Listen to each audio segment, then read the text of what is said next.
সপ্তাহের ব্যবধানে ওঠানামা নিত্যপণ্যের বাজারে। আমদানি বাড়ায় চাঁদপুর মাছঘাটে ইলিশের দাম কেজিতে কমেছে 30 থেকে 40 টাকা। 1 কেজি ওজনের ইলিশ বিক্রি হচ্ছে 1500 থেকে 1600 টাকায়। 700 থেকে 900 গ্রামের ইলিশ 1400 থেকে 1500 টাকায়, আর 500 থেকে 600 গ্রামের ইলিশ বিক্রি হচ্ছে 1100 থেকে 1200 টাকায়। জয়পুরহাটে চড়া ইলিশের দাম কেজি প্রতি বিক্রি হচ্ছে 800 থেকে 2000 টাকায়। রুই, কাতল ও মৃগেল কেজি প্রতি 250 থেকে 400 টাকা। চিংড়ি 800 থেকে 1000 টাকা। ট্যাংরা, শিং, মাগুর, পাবদা সহ ছোট মাছ বিক্রি হচ্ছে 300 থেকে 600 টাকা কেজি। নিয়ন্ত্রণ নাই আসলে মাছের বাজারের উপরে, বিশেষ করে ইলিশ মাছের দাম তো গত বছর থেকে এবছর আরো বেশি। কোনো দামে যে পরিবর্তন আসেনি। ইনশাআল্লাহ আমরা আশা করব যে নতুন সরকার, অন্তর্বর্তী সরকারের কাছে যে বাজারটা মনিটরিং করবে। লালমনিরহাটে সরবরাহ বাড়ায় কমেছে পেঁয়াজ ও আদার দাম। পেঁয়াজ 90 থেকে 100 টাকা, আর রসুন বিক্রি হচ্ছে 210 থেকে 220 টাকায়। আদা 150 থেকে 160 টাকা কেজি। সিন্ডিকেট ভেঙে নজরদারি বাড়ালে দাম আরও কমবে বলে মনে করছেন ভোক্তারা।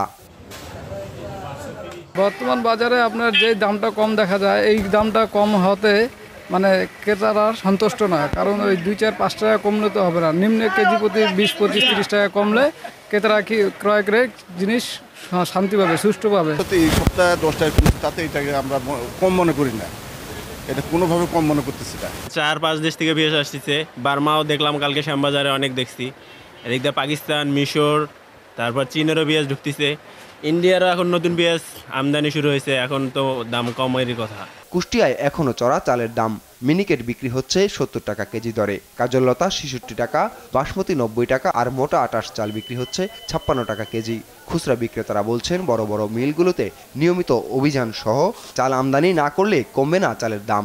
গত 2 বছর ধরে দফায় দফায় চালের দাম বেড়ে যাচ্ছে, তবে এই বাড়ার বিষয়টা আমরা ব্যবসায়ী হিসাবে কোনো রকমই নিশ্চিত করতে পারছি না যে কেন এত ধান থেকে চালের দাম বৃদ্ধি পায়। বাজারে যথাযথ সাপ্লাই নিশ্চিত করতে হবে, একই সাথে মিল পর্যায়ে নজরদারি প্রয়োজনে বাইরে থেকে আমদানি সহ যথাযথ কর্তৃপক্ষ নজর দেয়, তাহলে কিছুটা হয়তো বাজার নিয়ন্ত্রণে আসতে পারে। নিয়ন্ত্রণ নেই ভোলার সবজি বাজারে।